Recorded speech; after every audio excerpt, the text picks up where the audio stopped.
Hey, looking to spice up that chicken on the grill? I'm talking about beer can chicken that just sets up there just right. You might know it as drunken chicken, but we're bringing out the best flavors of ever, and we're using a plum chipotle glaze right there at the end that is so tender, so good. Whoo-wee, the chickens are loading up. They are. Come on, I'm going to the hen house.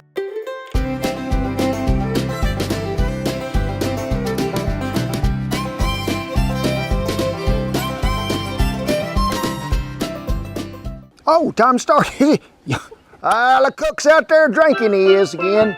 Ain't gonna be worth nothing. That's what they used to say on them old wagons years ago, because the cook could get about a half toasted sometime. Breakfast might start at 1 instead of when it's supposed to. But no, folks, we don't be drinking. What are we talking about? Beer can chicken with a special plum chipotle glaze that goes on there. Oh my gosh. You're gonna run to the hen house or the neighbor's yard or something, and you're gonna steal every chicken they got, because this is going to bring you out the most flavor. And guess what? We are going to go with something you might not know about. We're going to use some Fogo, as you know, but we're going to use some eucalyptus hardwood today. We're going to go ahead and get this beer can all ready. The chicken is over in the little hen house on.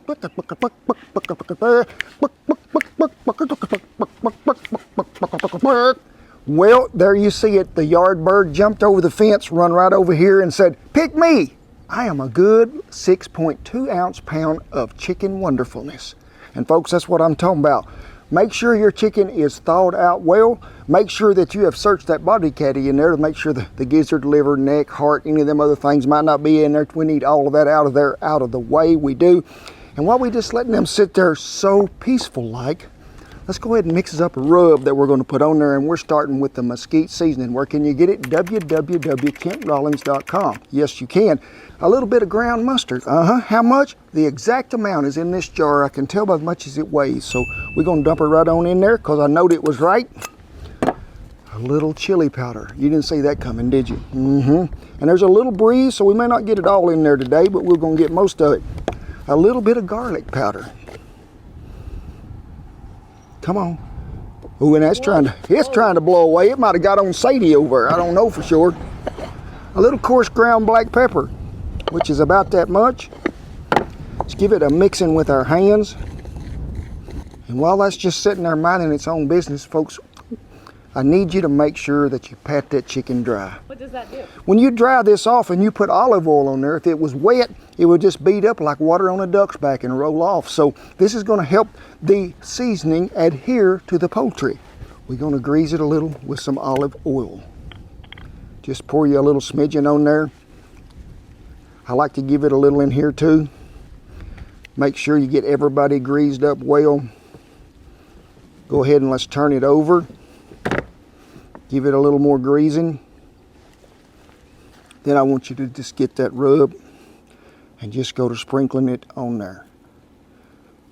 We're going to give it a little pat and a little rubbing just to make sure it all stays where it's supposed to.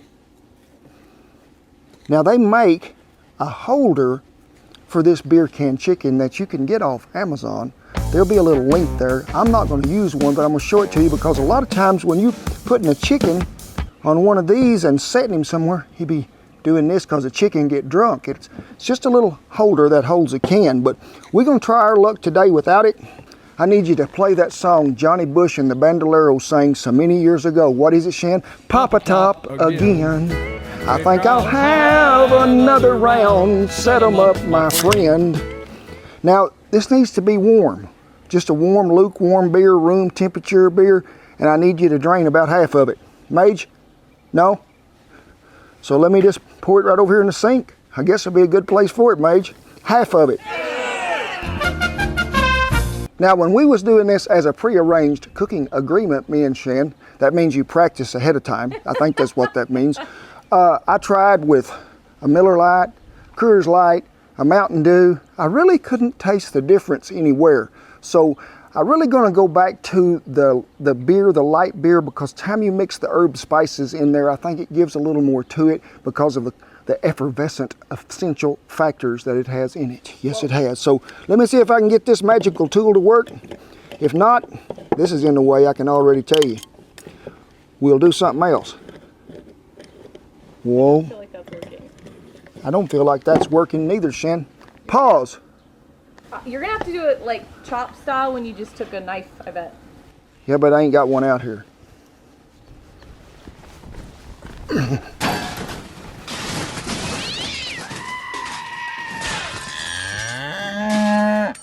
La la la, I am back. Remember on Chop, they took the can openers away, Shan. Remember that so many years ago? And I reached over and got me a knife and just cut the top out of the can. And what did that chef say beside me? Ain't ever one of us a barbarian like you. So he was the first one to go home. Yes, he was. So you might be thinking, you're gonna get some metal shavings in there. We're not drinking the beer. It is a vessel.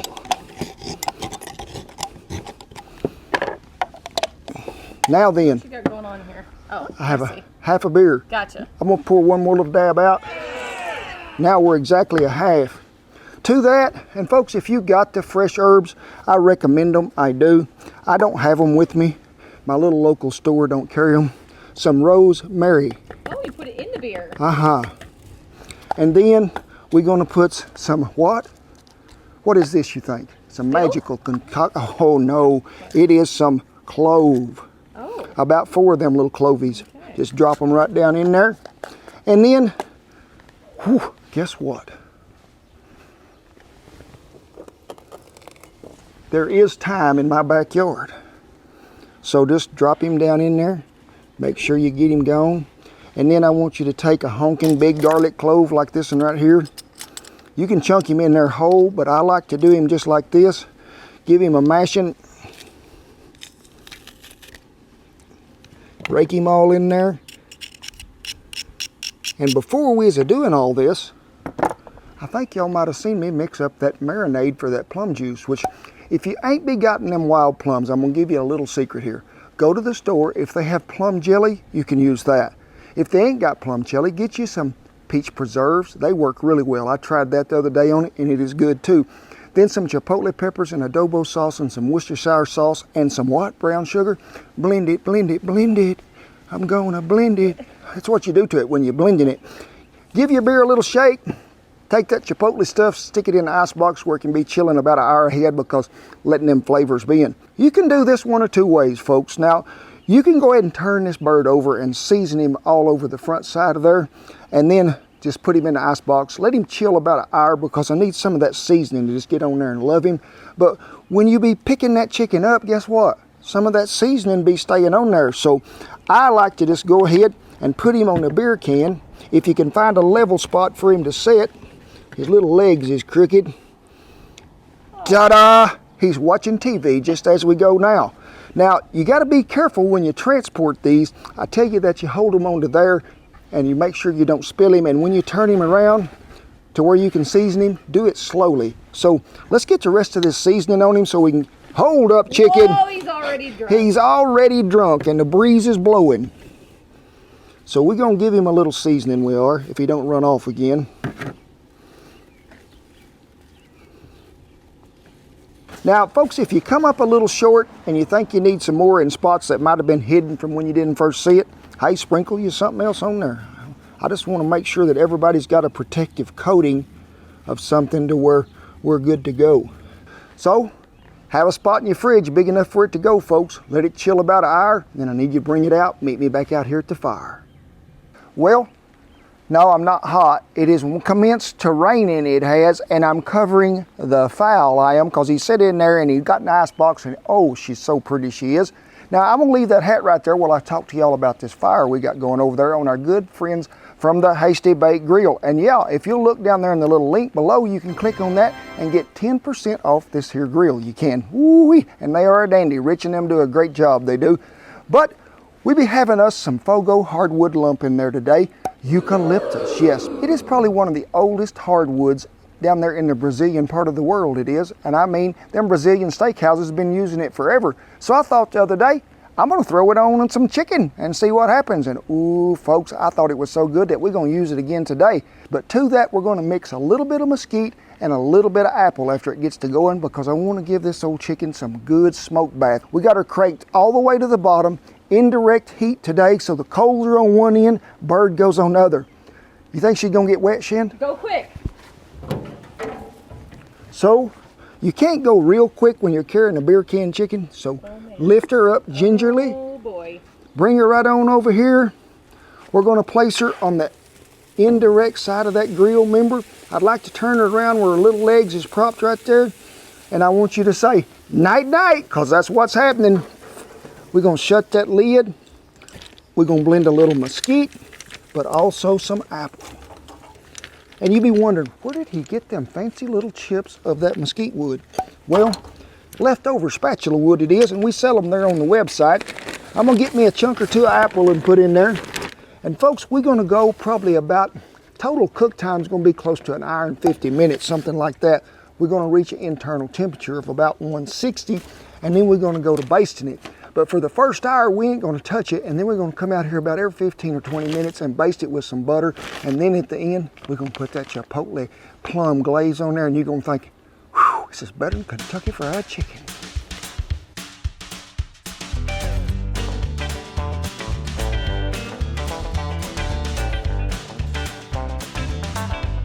Well, we've been on about 1 hour, we have, and we're still running about 345 to 350.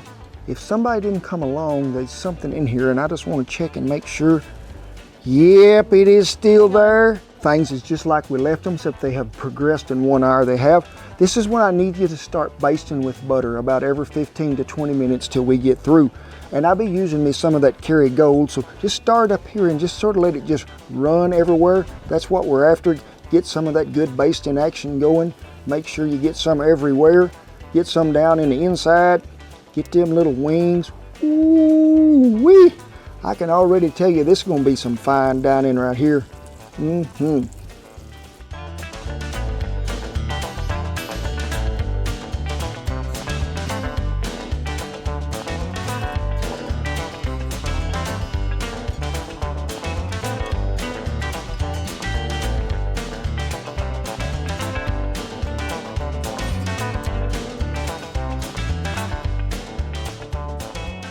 Ooh, it is a finished up, done deal. Hid under the aluminum foil tent, just like the circus. When you went in there, you're going to get a surprise. Would you like to see under here, Shan? I'm dying.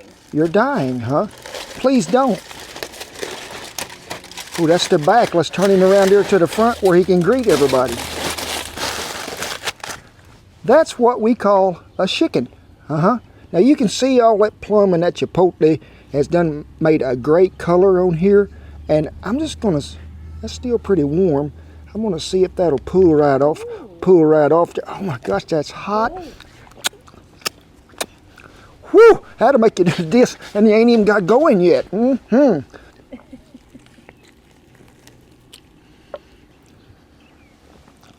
Praise the Lord. Thank you for the eucalyptus, and oh my God, that plum chipotle sauce is some of that good, make you want to do what? The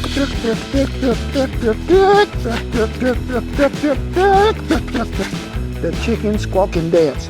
Let me get to crew members a little bite of something, because they've been helping some. Duke been asleep in the house the whole afternoon, so Duker, we're gonna let you eat first. Maybe that'll wake you up. There's my sweet boy, the Beagle. Everybody's favorite little Major, the Grumpster. Sade is right here. So everybody got a bite, including me. Shannon and them will finish it off here in a minute. As always, everything that we use will be listed down there in the little links below, and we hope you can find them, because ooh, they're worth searching for. And guess what? As always, I tip my hat to all our servicemen and women and all the veterans who have kept that old flag flying over there, because we are so proud of it. We are, and we're proud of y'all. To the rest of you, ooh, we is so glad to have you gather around the table. And guess what? Make you this, invite the neighbors over, share the food, because that's what it's about. And God bless you each and every one, and I'll see you down the spicy smoked plum chicken, chipotle glazed chicken in a beer can. Trail. I need to touch the mage before we start.